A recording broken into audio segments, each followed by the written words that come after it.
తాకట్లో ఉన్న మీ బంగారాన్ని విడిపించి ఆ రోజు ఆన్లైన్ రేటుకి కొంటాం. Sharma gold company. నమస్కారం, సుమన్ టీవీకి స్వాగతం. 2025 సంవత్సరం నవగ్రహాల స్థితిగతులు ఎలా ఉన్నాయి, ద్వాదశ రాశుల వారికి ఎటువంటి ఫలితాలని అందజేస్తున్నాయి, ఈ విషయాన్ని తెలియజేసేందుకు మనతో పాటు ఉన్నారు ప్రముఖ జ్యోతిష శాస్త్ర పండితులు, శ్రీచక్రపీఠ వ్యవస్థాపకులు బ్రహ్మశ్రీ ప్రదీప్ జోషి గారు. గురుగారు నమస్కారం. శ్రీమాత్రే. గురుగారు, 2025 సంవత్సరం మరి మకర రాశికి ఎలా ఉండబోతుంది? ఏలినాటి శని వెళ్ళిపోతుందనే ఆనందంలో వాళ్ళు ఉంటున్నారు. సో ఇక్కడ నుంచైనా వాళ్ళకి బాగుంటుందా? శ్రీ గురుభ్యో నమః. శ్రీమాత్రే. మకర రాశి వాళ్ళ జన్మ రాశ్యాధిపతి శని. మొన్నటి వరకు ఏలినాటి శని ఉండే 7.5 సంవత్సరాల శని దూరం అయిపోతుంది. సో వీళ్ళకే విడుదల పాటేసుకోండి, డ్యాన్స్ చేయండి మంచిగా.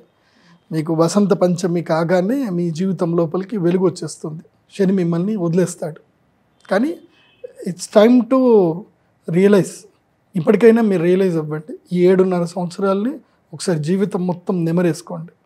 7.5 సంవత్సరాలు ఏమేం జరిగింది, ఎవరెవరు మీకు సహాయం చేశారు, ఎవరు మిమ్మల్ని మోసం చేశారు, మీరు ఎక్కడ పడిపోయారు, పడ్డప్పుడు మిమ్మల్ని ఎవరు ఆదుకున్నారు, వాళ్ళందరికీ కృతజ్ఞత చెప్పాలి. వసంత పంచమి ఉగాది రోజు వాళ్ళందరికీ వెళ్ళి థ్యాంక్స్ చెప్పాలి. మీకు ఈ 7.5 సంవత్సరాలు ఎవరు సహాయం చేశారో వాళ్ళకి థ్యాంక్స్ చెప్పాలి. థ్యాంక్స్ చెప్పడం మాత్రం మర్చిపోవద్దు మకర రాశి వాడు. ఈ 7.5 సంవత్సరాల్లో మీకు ఈ 5 సంవత్సరాలు కానీ 7 సంవత్సరాలు కానీ ఎవరైతే మీకు తోడున్నారో వాళ్ళకి మీరు తప్పకుండా థ్యాంక్స్ చెప్పాలి. ఎందుకోసమంటే ఈ మకర రాశి వాళ్ళకి ఒక ఇది ఉంటుంది, థ్యాంక్స్ఫుల్నెస్ ఉంటుంది.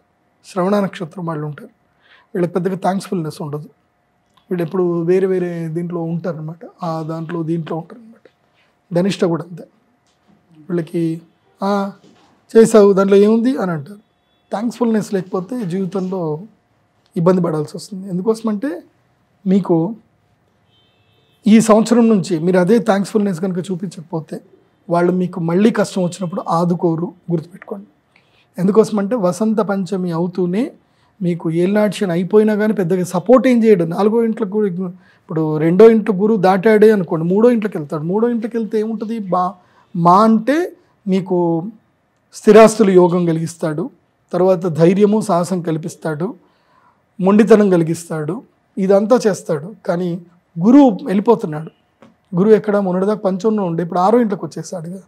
6వ ఇంట్లో గురువు వచ్చాడు అనుకోండి, అయిన వాళ్ళకి మీరు ఎవరికైతే మీరు గ్రాటిట్యూడ్ చూపించలేదో వాళ్ళు మీకు శత్రుత్వం చూపిస్తారు. ఇంకా ఎందుకోసమంటే ఇప్పుడు అవసరానికి మనకు ఒకళ్ళు ఆదుకున్నప్పుడు వాళ్ళ అవసరం అప్పుడు మనం వెళ్ళలేదు అనుకోండి, అప్పుడు వాళ్ళు అంటారు నీ టైం, నీ కష్టం వచ్చినప్పుడు నేనున్నా, నా కష్టం వచ్చినప్పుడు నువ్వు రాలే కదా, నేను చూసుకుంటాను నిన్ను అని అంటారు.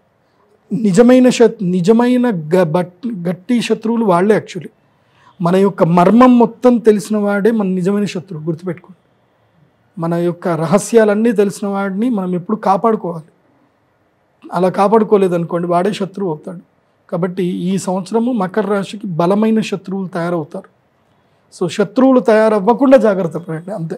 మిగతా అంతా ఆటోమేటిక్గా అన్నీ జరిగిపోతాయి. కొత్త శత్రువులు, బలమైన శత్రువు తయారవ్వకుండా చూసుకోండి. బలమైన శత్రువు ఎక్కడి నుంచో రాడు. త్రివిక్రమ్ శ్రీనివాస్ గారు చెప్పారు, ఎక్కడి నుంచి వస్తాడు, మన ఇంట్లోనే ఉంటారు. మన గురించి మొత్తం తెలిసినోడే మన బలమైన శత్రువు. అది బాగా గుర్తుపెట్టుకోండి. అండ్ ప్రపంచంలో నీ గురించి బయట ఎవడని చెప్పిన ఎవడు నమ్మడు. నీ ఇంట్లో చెప్పారనుకో, అది ఎంత పెద్ద అబద్ధం అయినా సరే నమ్మేస్తారు. ఎందుకోసమంటే మీ ఇంట్లో చెప్పారుగా నీ గురించి అని అంటారు. సో మీ ఇంటి వాళ్ళే మీకు శత్రువులు అవుతారు, జాగ్రత్తగా ఉండండి. మరి ఇంకా ఎలాంటి దైవపరంగా ఎటువంటి పరిహారాలను పాటించాలి, వీళ్ళు ఏం చేయాలి? థ్యాంక్స్ఫుల్నెస్ is most important to Makar రాశి. థ్యాంక్స్ఫుల్గా ఉండండి, ప్లెజెంట్గా ఉండండి. మెయిన్గా ఏంటంటే ఈ సంవత్సరము రాజశ్యామల యాగం చేయండి వసంత పంచమికి. మీరు అక్షయ తృతీయ యాగం చేసినా చేయకపోయినా మీ గురువు అయితే సపోర్ట్ చేయడు. కాబట్టి వసంత పంచమి రాజశ్యామల యాగం అయితే చేయండి. దానివల్ల నెగిటివ్స్ పోయి కొంచెం మేలు జరుగుతుంది, శత్రు భయం రాకుండా ఉంటుంది. రాజశ్యామల యాగం చేయండి. ఆషాఢ మాసములో ఆషాఢ అమావాస్య రోజు బగలాముఖి తంత్ర సాధన తప్పకుండా చేయండి. ఎవరు? మకర రాశి వాళ్ళు. గురుగారు, 2025 సంవత్సరం మరి మకర రాశి వారికి ఎలా ఉండబోతుందన్న విషయాన్ని తెలియజేసినందుకు ధన్యవాదాలండి. శ్రీమాత్రే.